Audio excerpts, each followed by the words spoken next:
Olá a todos, bem-vindos ao meu canal. Vou então neste vídeo resolver uma questão relativamente à resolução de inequações de grau 3, ou seja, grau superior a 2, onde vocês precisam de fatorizar os polinómios e depois estudar o sinal e construir umas tabelas. Farei então neste vídeo exatamente um exercício nesse sentido para vocês perceberem exatamente a fatorização e depois a construção dessas mesmas tabelas. Bem, o exercício é o seguinte: considera as funções polinomiais definidas por a de x, que é 4x ao cubo, menos 40x² mais 68x menos 32, e b de x, que é x menos 8. Sabendo que a de x é divisível por b de x, bem aqui uma informação muito importante, quer dizer que a divisão entre ax e bx, o resto é zero. Resolve então, usando processos analíticos, a condição a de x maior ou igual que zero. Bem, para vocês resolverem estas inequações de grau superior a 2, vocês terão que fatorizar o polinómio. Okay? Terão que fatorizar exatamente aqui o polinómio de grau superior a 2. E isto faz usando algumas técnicas, ou colocando o x em evidência, caso seja o caso, ou então usando o Fini. Neste caso, não posso colocar, por exemplo, o x em evidência, porque nem todos os termos têm x, tem aqui um termo dependente. No entanto, dizem-me que a de x é divisível por b de x. E então isto deixa-me com a ideia que, aplicando Ruffini, conseguirei então fatorizar esse mesmo polinómio. Aplicarei então aqui Ruffini, neste caso.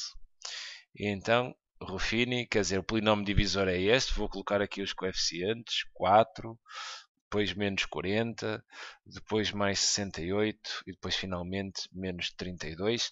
Quer dizer, se é um polinómio de grau 3, tenho que ter 4 coeficientes. Tenho, está tudo bem. Agora, a chave aqui de Ruffini. Tenho que olhar para o polinómio divisor, que é b de x, que é igual a x menos 8, e vou ter que igualar isto a zero, não é? E aqui terei então a chave para usar aqui a regra de Ruffini. Fazendo então aqui um cálculo auxiliar, não é?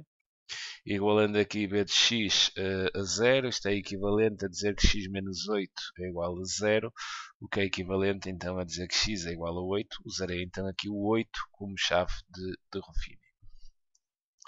Agora, vocês, isto nesta altura tem que estar sabido, quer dizer, baixa ao 4, 8 vezes 4, 32, se não estou em erro, menos 40 mais 32 dá menos 8, menos 8 vezes 8 dá menos 64, 68 menos 64 dá 4, 4 vezes 8 dá 32, quer dizer, isso somando o resto dá 0, como teria que dar, porque são divisíveis, né? A x é divisível por b de x, o resto da divisão tem de ser 0. E repara que, quer dizer, aqui está então o quociente exatamente desta divisão. Então o que eu vou apelar é exatamente aqui ao teorema fundamental da divisão, que me diz se eu tiver aqui o dividendo, se tiver aqui o divisor, se tiver aqui o quociente e se tiver aqui o resto, eu posso então dizer que o dividendo é simplesmente igual ao quociente vezes o divisor mais o resto. Isto é que me permite então a fatorização. Sabendo que o resto é igual a zero, neste caso, então eu fico com o dividendo, e o dividendo é este polinómio todo, é igual à multiplicação do quociente, que é isto aqui que sobrou em Ruffini, vezes o divisor, que é exatamente o polinómio pelo qual a gente dividiu, que é este, o b de x, que é x menos 8. Sendo assim, eu posso então dizer que ax fatorizado há de ser então igual ao divisor, e o divisor é x menos 8, vezes o quociente, e repara que o quociente pode ser lido aqui, temos os coeficientes.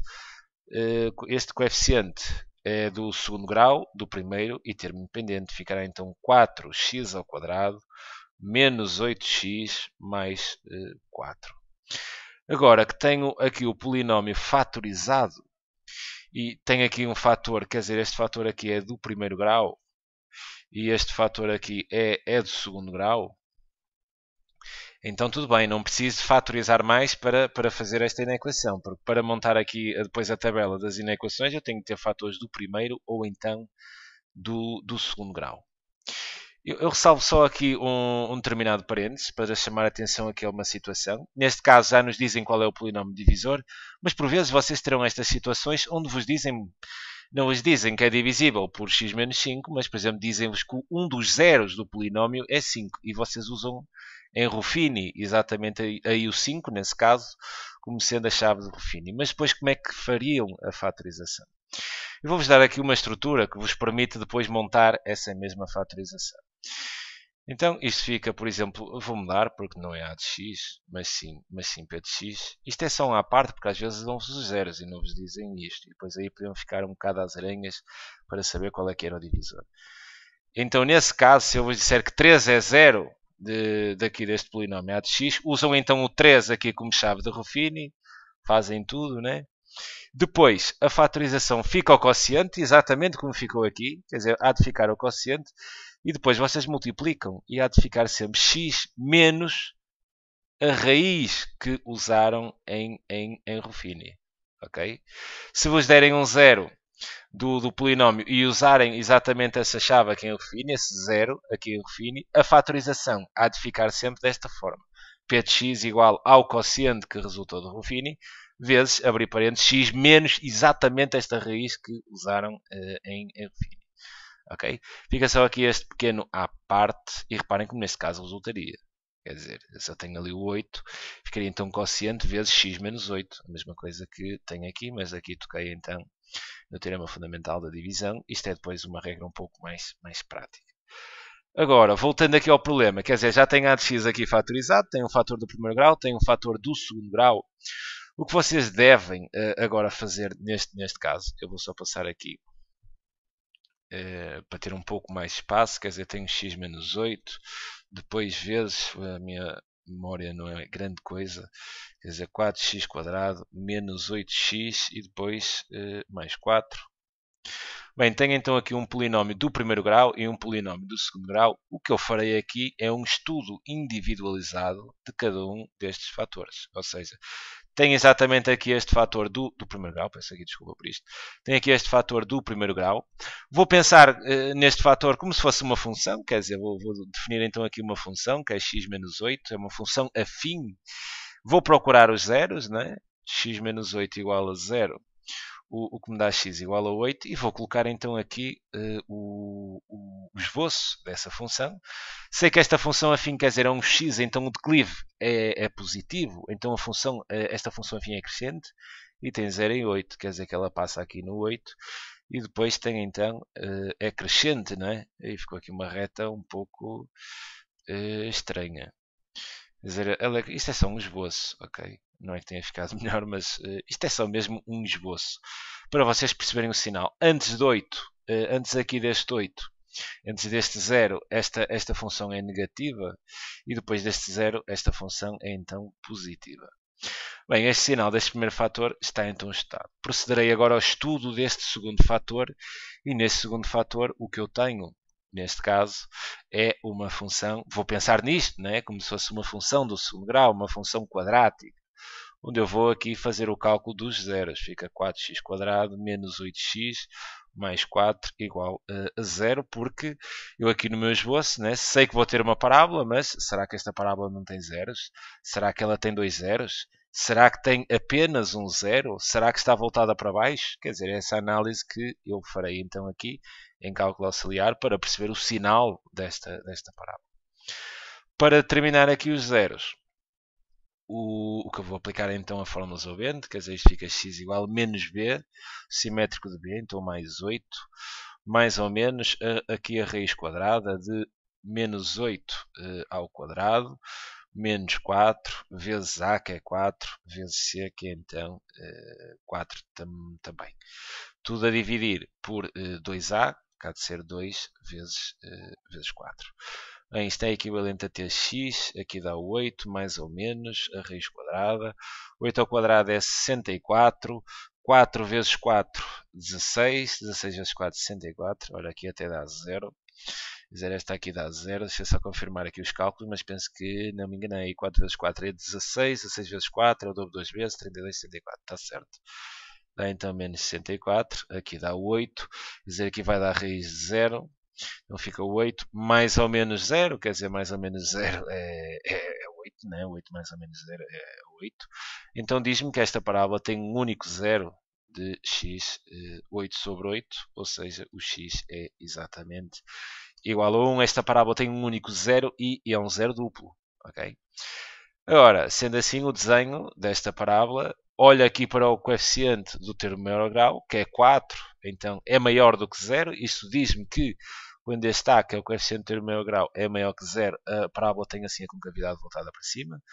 Tem um único zero, que é aqui em 1, tem a concavidade voltada para cima. Então quer dizer que toca ali, é zero duplo, né? E depois volta a subir. Relativamente ao sinal desta parábola, é sempre positivo, exceto em 1, que é exatamente igual a zero. Bem, uma vez estudado então o sinal dos dois fatores, agora sim estaremos em condições de construir a tabela. Como é que então construímos a tabela, neste caso, de sinais? Bem, vou só fazer assim aqui uma pequena divisão. Vou colocar aqui a estrutura da tabela outra cor para diferenciar um pouco. Quer dizer, terei então assim aqui a tabela. Quer dizer, aqui ficará então um dos fatores, pode ser x menos 8. E coloco assim. Em baixo ficará então o segundo fator, que neste caso é o fator do segundo grau, 4x² menos 8x mais 4. E depois só tenho estes dois fatores, né? Aqui em baixo há de ficar aquilo que eu pretendo, que é o sinal da de x, que é a multiplicação destes dois. Bem, agora aqui em cima, isto serão as boas x, que vão ficar aqui nesta primeira linha. Aqui, mais à esquerda e mais à direita, ficarão então os limites do domínio desta função a de x. Tenham um pouco de atenção ao contexto, às vezes temos uma situação real por trás deste polinómio, tem um domínio específico e temos de o respeitar na construção da tabela. Neste caso, não há aqui nenhum contexto real, o domínio vai de menos, não há nenhuma restrição, quer dizer, o domínio vai de menos infinito até mais infinito. Colocamos então aqui os limites do domínio. Aqui colocaremos então, agora neste espaço intermédio, iremos então colocar todos os zeros. Quer dizer, os zeros deste fator e os zeros, que seria 8, né? E os zeros também deste fator, que seria 1. E se tivéssemos mais fatores, com mais zeros, quer dizer, aqui vamos colocar os zeros todos por ordem. Ok?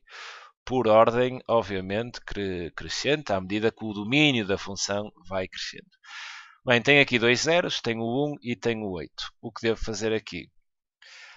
Aqui coladinho ao infinito, eu não tenho que dar espaço, então posso logo meter o primeiro zero, cá de ser 1. Depois então, entre os dois zeros, eu vou colocar, sempre que terei outro zero a seguir, terei que colocar aqui um espaço, e então colocarei aqui o 8, que é o zero seguinte, e depois como o 8 fica aqui encostado ao mais infinito, também não há necessidade de abrir ali mais um espaço. Às vezes questionam, e bem, quer dizer, porque é que a gente tem que dar espaço aqui no meio? Reparem que se eu colocasse aqui o 8, e imaginem que a função tinha dois zeros, né? Que era o 1 e o 8. Imaginem que era uma função quadrática que faria isto. Quer dizer, tinha 0 aqui em 1 e depois tinha 0 aqui em 8. Se eu colocasse aqui o 1 e o 8 sem dar um espaço, eu tinha aqui 0 e depois obviamente teria 0 a seguir. Mas o que eu pretenderia também era saber o sinal da função entre estes dois zeros. Daí eu ter que abrir aqui um espaço para colocar o sinal entre os zeros. Ok? Fica só aqui este pequeno à parte. Vou só colocar este assim, quer dizer, aqui 1, depois assim um espaço, depois 8, 8 como é o último zero, a ver mais infinito também não é necessário dar o espaço. Uma vez posicionado então os zeros por ordem crescente, colocarei então o sinal de ambos os fatores, quer dizer, x menos 8, depois de ter feito este esboço aqui, toma o valor 0 exatamente em 8. Antes aqui do 8, quer dizer, a função está sempre abaixo da linha de x, é sempre negativa. Esta função x menos 8. Em 8 toma o valor 0, daí para a frente ela é positiva. Relativamente a esta função aqui do segundo grau, quer dizer, ela é sempre positiva, exceto em 1 que é 0. Então ela é aqui positiva e depois é sempre positiva. Agora, o que eu pretendia com isto seria determinar exatamente o sinal, né? O sinal da a de x, quando é que a de x é maior do que 0. O que eu quero saber é o sinal. E visto que esta função a de x está fatorizada, e é por isso que é necessário fazer a fatorização, Eu agora vou fazer simplesmente aqui a guerra dos sinais, quer dizer, quando este fator for negativo e este for positivo, a multiplicação dos dois, negativo com positivo, vai dar negativo. Quando forem ambos negativos, a multiplicação dá positiva. Quando forem ambos positivos, dá positivo e penso que dá para perceber a ideia. Então, menos vezes mais dá menos.